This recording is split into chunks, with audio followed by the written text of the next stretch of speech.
de Santiago, ¿no? Bueno, pues eso le llevará ya al descubrimiento de un pergamino y ya nos cuenta una historia completamente llena de ficción.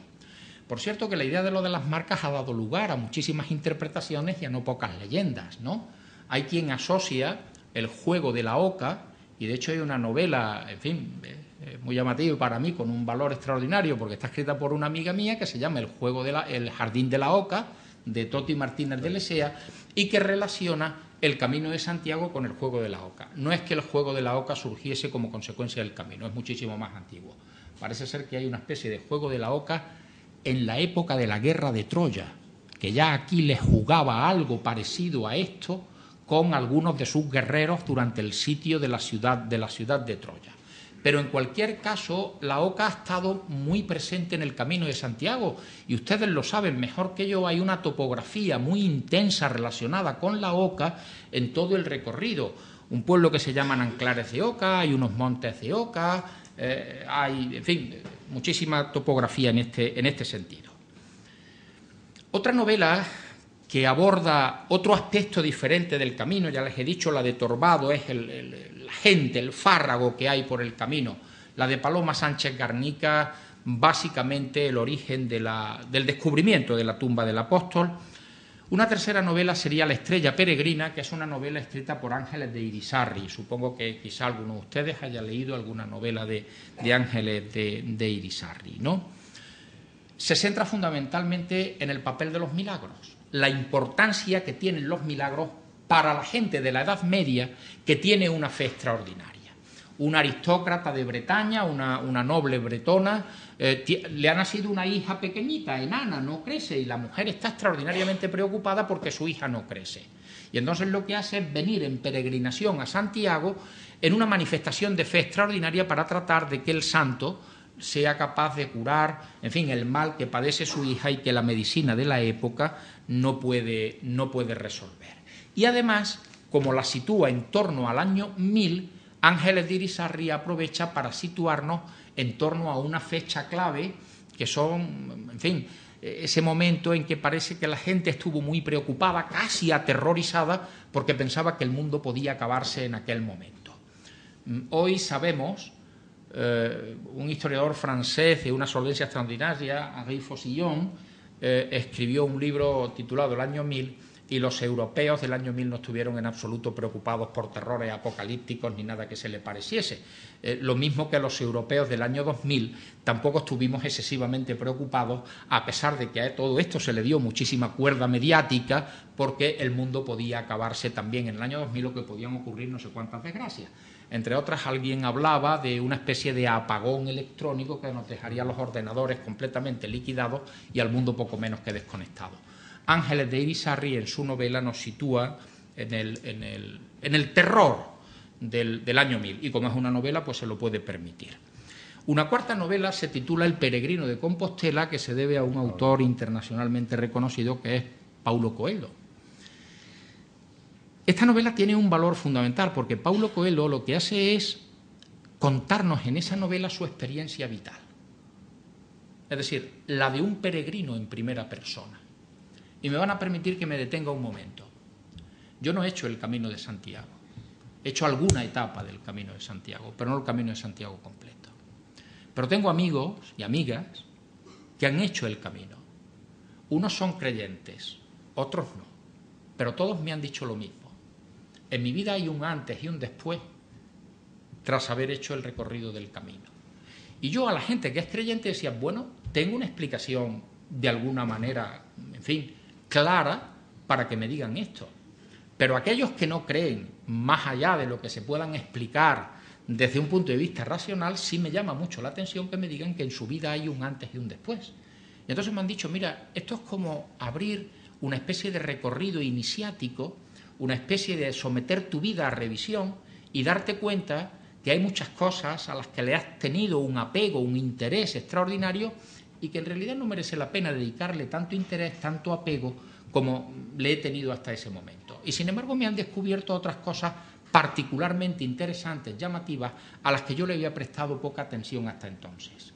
Eso es lo que nos hace Paulo Coelho en su novela, hablarnos de que es una especie de camino iniciático. Yo no sé si Paulo Coelho es creyente o no lo es, pero en cualquier caso refleja lo mismo que a mí me ha ocurrido con montones de personas que han tenido esta experiencia y que, ya les digo, se encuentran tanto creyentes como no creyentes, ¿no? Otra novela que aborda otro aspecto del Camino de Santiago diferente a los anteriores y que, bueno, se convirtió en un éxito editorial muy importante y probablemente alguno, alguna o muchos de ustedes hayan leído. Me estoy refiriendo a una novela de Matilde Asensi que se llama Jacobus. En Jacobus, Matilde Asensi lo que nos cuenta es la relación de los templarios, cómo no, en el Camino de Santiago. Los templarios tienen que aparecer siempre por cualquier sitio, es prácticamente inevitable. Pero es que están presentes en el camino, sin duda ninguna. Hay iglesias que tienen una clara estructura referida a la arquitectura que los templarios hicieron. Una que está aquí muy cerquita, en Torres de Río, hay una iglesia de planta circular, que es la estructura que los templarios dieron normalmente a sus construcciones. Se dice que la de Unate, también con planta de tipo circular, circular, central, poligonal, es también herencia de los templarios. Y desde luego, en San Juan de Ortega hay elementos relacionados con los templarios, y el castillo de Ponferrada, para dar entrada al Bierzo, es el castillo templario de una de las encomiendas más importantes que tienen los templarios.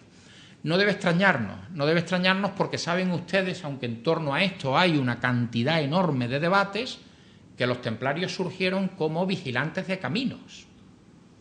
Es decir, ¿cuál es la misión que lleva a 9 caballeros, que a mí siempre me parecieron pocos, para irse a Tierra Santa y proteger a los peregrinos y la ruta que esos peregrinos hacían para poder llegar, por ejemplo, a Jerusalén, a Belén, a Nazaret, etcétera, etcétera? Bueno, pues que los templarios estuviesen también custodiando determinadas zonas del camino para proteger a los peregrinos, en este caso de posibles ataques de malhechores, no debe extrañarnos en absoluto. Ese es el mundo en que nos sitúa Matilde Asensi en su Jacobus. Lo que pasa es que ella también lo relaciona con otra cosa que inevitablemente aparece ligada a los templarios, su tesoro. El tesoro de los templarios tiene que estar en algún sitio. Bueno, y va a tratar de que un joven que se llama Galcerán de Born trate de buscarlo en un paisaje extraordinariamente atractivo por lo llamativo que todos ustedes conocen, o muchos de ustedes conocen, que está en la zona norte de León, que son las Médulas, que no es ni más ni menos que los restos de unas viejas explotaciones mineras de la época de los romanos, ¿no? Y por último, una novela de Tracy Sanders que se llama Peregrinos de la herejía, donde lo que viene a poner de manifiesto es el debate en torno a quién está enterrado en la tumba donde tantos millones de personas han terminado orando, han terminado rezando, postrándose, etcétera, etcétera. Es decir, está allí enterrado Santiago, está enterrado Prisciliano. Ella se inclina porque quien está allí enterrado es Prisciliano, pero en cualquier caso nos sitúa en torno al debate sobre qué restos son los que se contienen en esa tumba.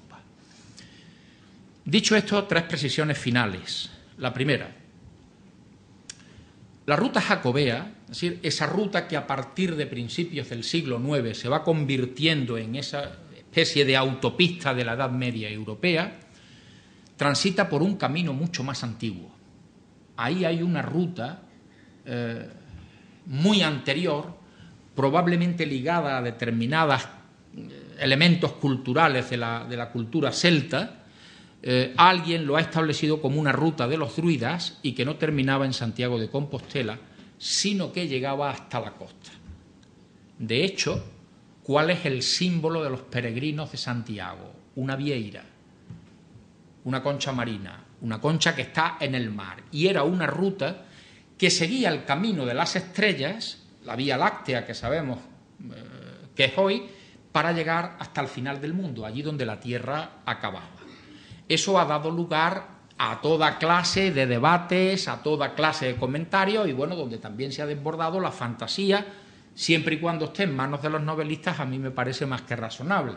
Cuando los historiadores han entrado al trapo, me parece ya muchísimo más peligroso. Por lo tanto, el Camino de Santiago se asienta, la ruta jacobea se asienta sobre una ruta muchísimo más antigua, vinculada a la cultura celta y que llegaba hasta el mismo borde del mar, no terminaba en Santiago. De hecho, hay muchos peregrinos que ya peregrinan a la tumba del apóstol que no se quedan en Santiago, que llegan hasta la costa y allí dejaban sus vestiduras, era como una especie de ritual de purificación, se vestían ya con una ropa limpia porque habían hecho el recorrido correspondiente, ¿no?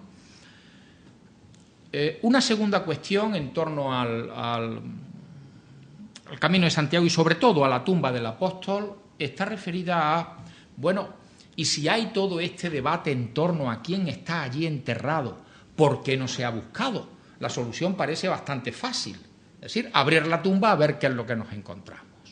La tumba se ha abierto en alguna ocasión y la verdad es que no ha desvelado absolutamente nada en ese sentido. Nada ni a favor de que esté enterrado Santiago, de que esté enterrado Prisciliano, de que esté, en fin, que cada cual piense lo que considere oportuno.